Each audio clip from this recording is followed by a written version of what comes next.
Good evening, sir. How you doing tonight? Not too good. Not too good. What's your name? My name's Johnny.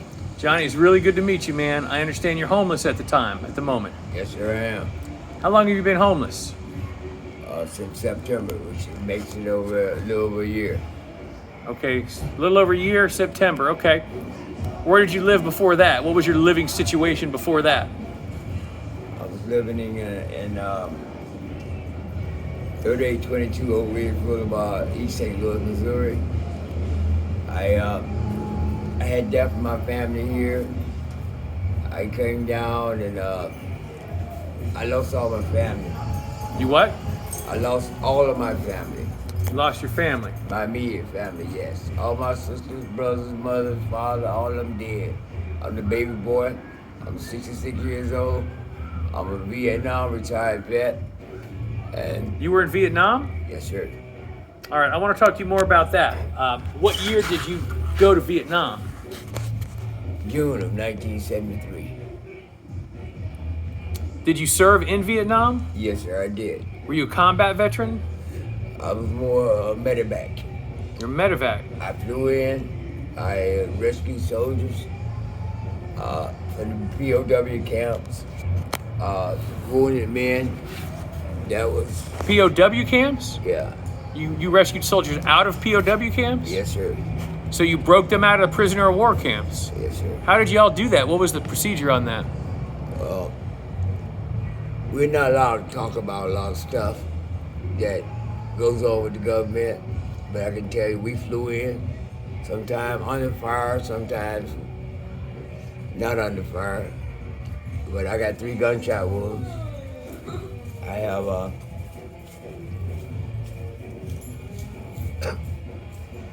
nothing but myself right now, man.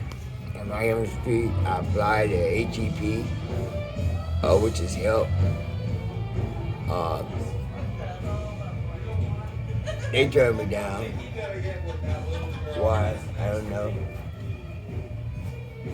But I'm out here every day asking people to help me.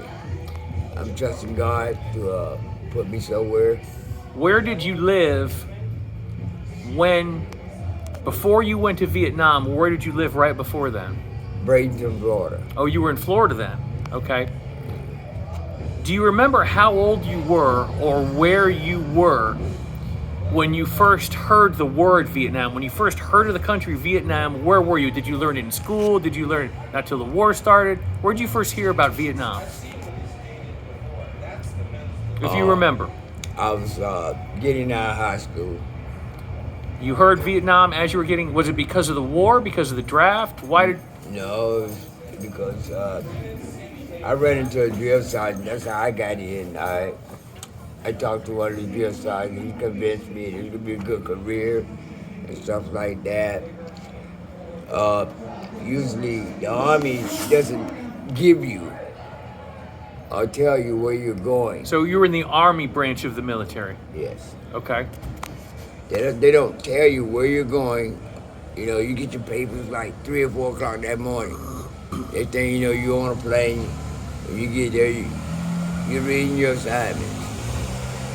Well, prior to starting this interview, I did not know you were a Vietnam veteran. I was just trying to interview a homeless gentleman, and I mentioned I'd do that. But since I know you're a Vietnam veteran, a medevac veteran that helped get people out of, yeah, good idea, that helped get people out of POW camps, so we're going to take this a slightly different direction. I'd like for anyone that sees this interview to consider helping this gentleman directly.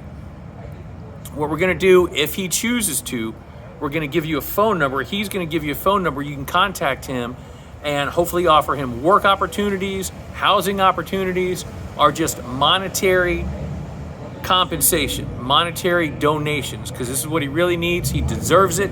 He's a Vietnam vet. There's very few of these gentlemen left to talk about it, and I'd really like to see him get some help. So before we continue the interview any further, would you like to give a phone number, sir? Yes, I would. What's your phone number? It's 727-320-2625. Okay. Can you tell us where in Vietnam you were, where you served, what I don't know the military lingo, what unit, what division, who were you with when you served? The C-19-5, which is Charlie Company, 19th Battalion, 5th Brigade. Charlie Company, 19th Battalion, 5th Brigade. Did I get that right? Yes, sir. And how old were you when you served? I went in at 18. I come out at 34. So I've been Wait, you went in at age 18 18 years. and came out at age 34? Yeah. How long were you in Vietnam at that time? I didn't spend all that time in Vietnam. I spent some time in the States. Mostly after I left Nam, I was transferred to Island Army, which is located in Fort Knox, Kentucky. I served there on the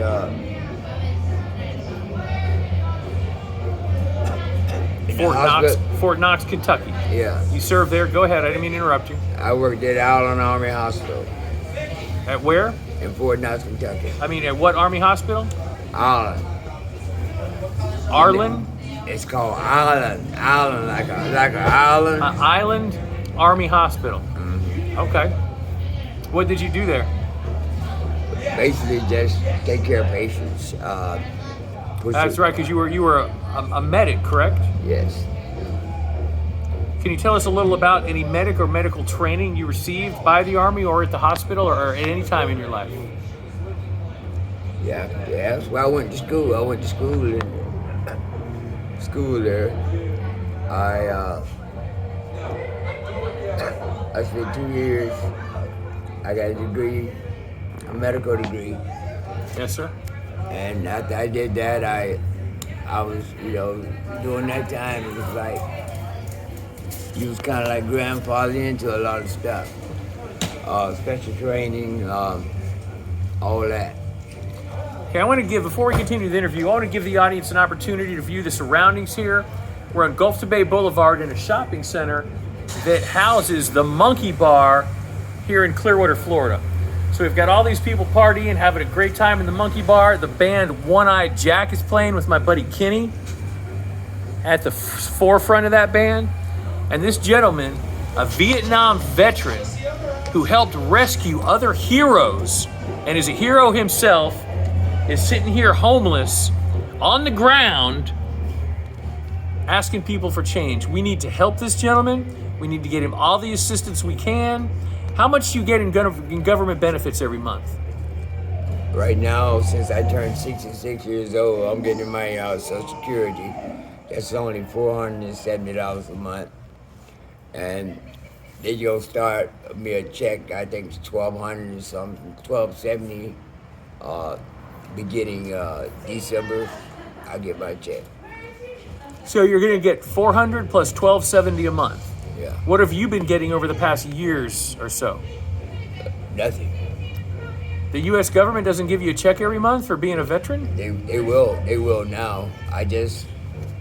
But you've been a veteran for years. Why haven't they given you anything yet? Because of the fact that most veterans, it's a thing about the retirement type of thing. I don't know what it is, but I had to fight for mine. I had to fight. I was turned down like 3 times before I was finally awarded a check, a pension check. Is what You had to fight the VA on it? I had to fight. Did you have someone helping you or were you doing it yourself? I had someone help me. What they call JAG lawyers from the VA. JAG lawyer, Judge's Advocate General Lawyer, I think that stands for. Correct, sir? Yes, sir. I finally got awarded my income. I came here to Clearwater because when I was much younger, I used to work at a place called Sheraton Sand Key. I always liked Clearwater. You worked at the Sheraton Sand Key? Clearwater Beach. What did you do there? I was a bus boy. Like I took the linen up to the floors for the ladies to change the linens in the room. Okay. When you were in Vietnam, how many did you fly on a helicopter? I was on helicopters sometimes, yes sir, all the time while we was in if you understand what I mean by that. How many people did you rescue or help rescue? If you had to estimate, how many soldiers did you rescue? Way over 100. Over 100. Way over. It's some of them, you know, the worst part about that whole job, man, is going and telling a person that their son and daughter is not coming home. Was that ever part of your job? Yes, I took part in that too.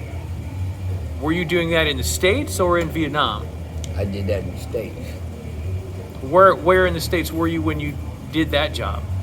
I went to Louisville, Kentucky, and addressed the family. I went to Princess Anne Mountain and addressed a family that lost their son. One lost their daughter. I went to Washington, D.C., and I was on north to, was it Gary? Was it somewhere in Indiana that I addressed the family? Okay, so the families that you addressed lived in Indiana, is that correct? Yes. How many families about did you address to let them know The ones I just named. how? I mean, I didn't do that. You know, I filled in sometimes and did that job. You know, because that's kind of when you prepare for the soldiers to come home, and their family know they're dead. You got to make funeral arrangement. You know, that's the worst part, I think. Did you not actually go and knock on their door? Did you call them on the phone? No, you go right there to their house and knock on their door. What did you give them paperwork? Did you give them a flag? Did you present them with any physical objects? Flags, conversation, support, anything we thought the family may need. Did you go alone or did someone go with you? No, it was always 2 or 3 of us. You know,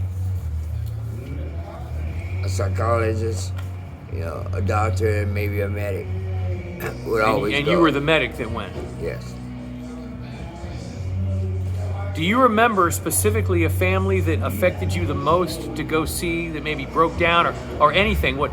Do you remember anyone specifically that you went and talked to in that capacity? They all broke me down. To lose a brother, man. There we're family. You know, no matter what color you are, what race you come from, you and Uncle Sam, you're all brothers and sisters. And you're families. There's about 19 of us out here now, homeless. Where? Right here in Clearwater. All vets. I'd be interested in speaking to those people as well. And it's a situation now to where it seems like we're getting less done for us. We're being told we have to sign a list, be waited in order to get housing. That's all. You know. And then they got their picks. Some of them they pay to stay in motels, but you got to meet some kind of criteria. You got to be sick. Okay, I thank God I got all my limbs. I thank God I don't have any pain. I still got metal in me. So I was shot.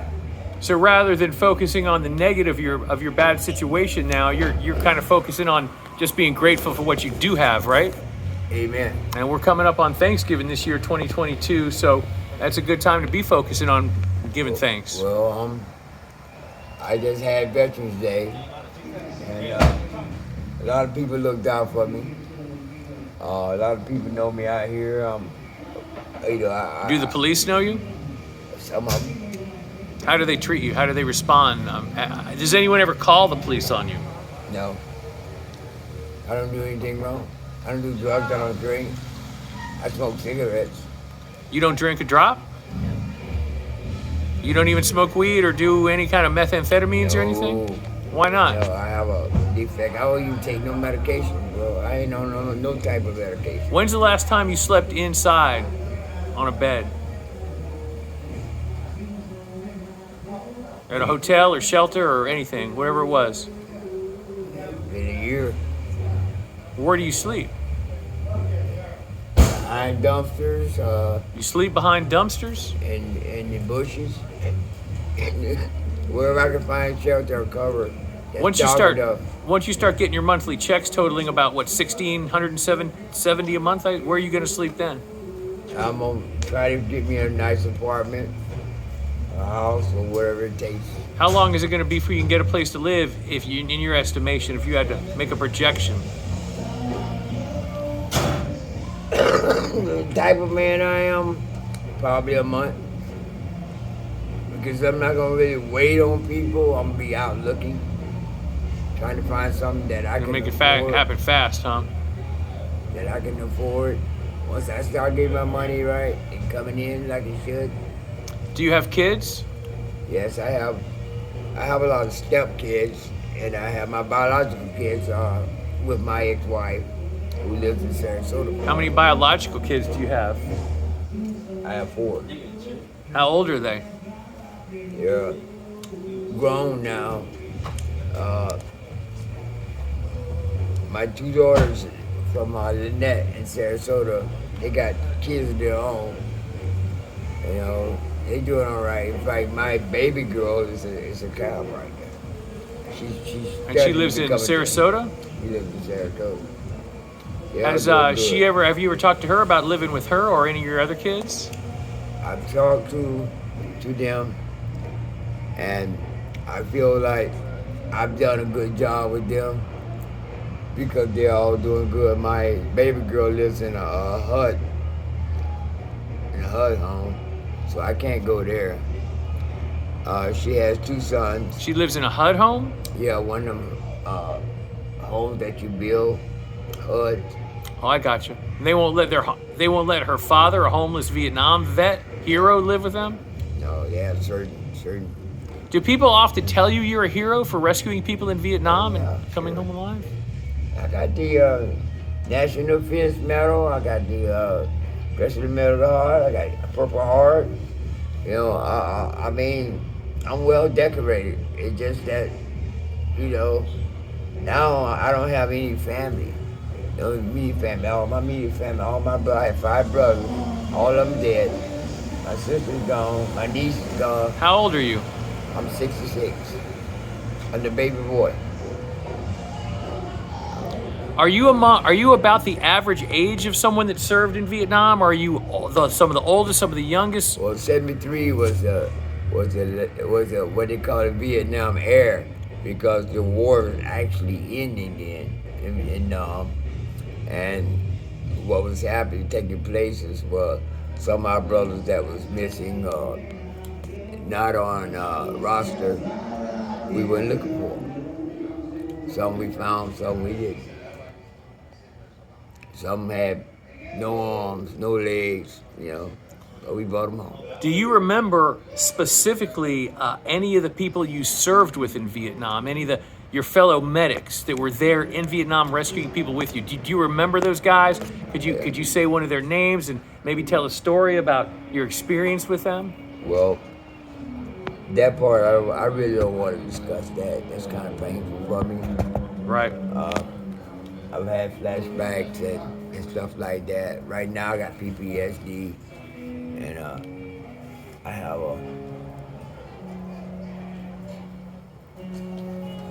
You got PTSD? yes, I do. And I also have a nerve thing here Okay.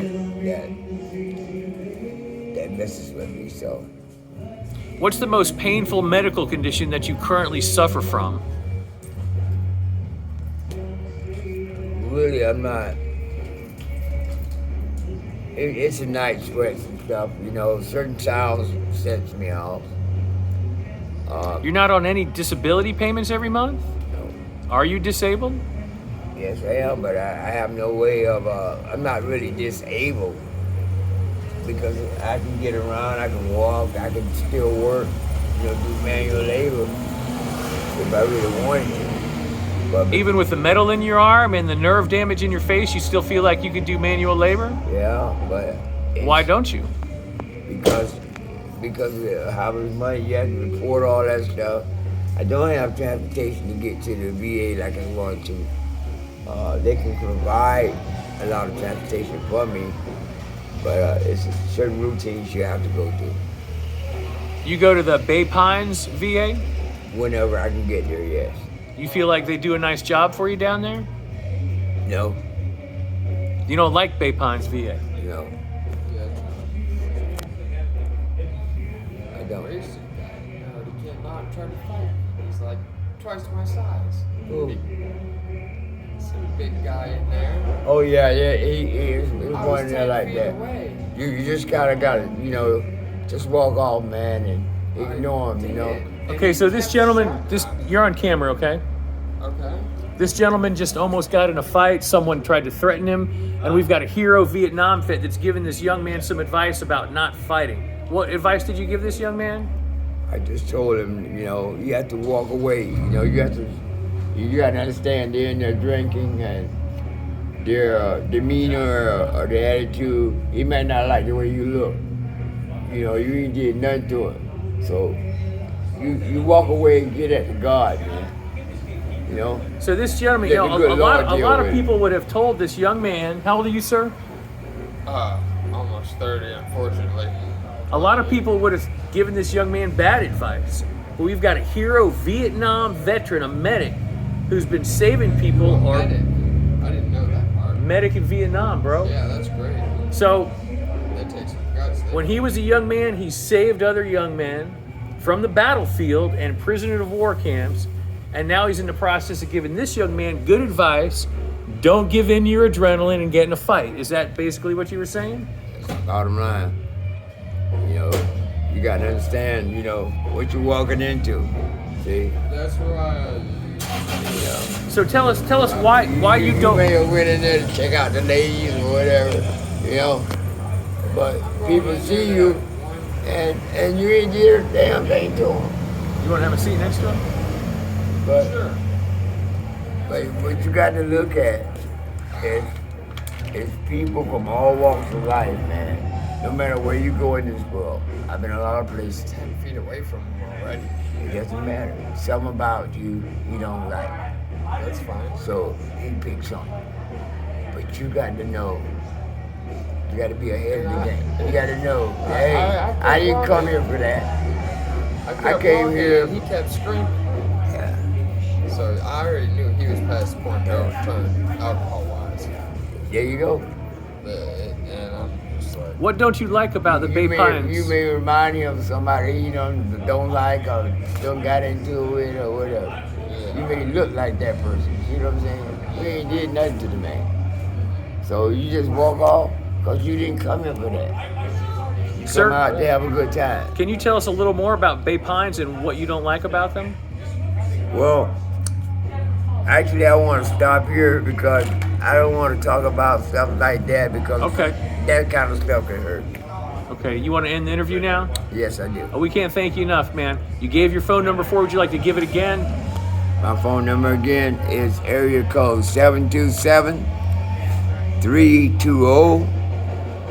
727-320-2625. Thank you again.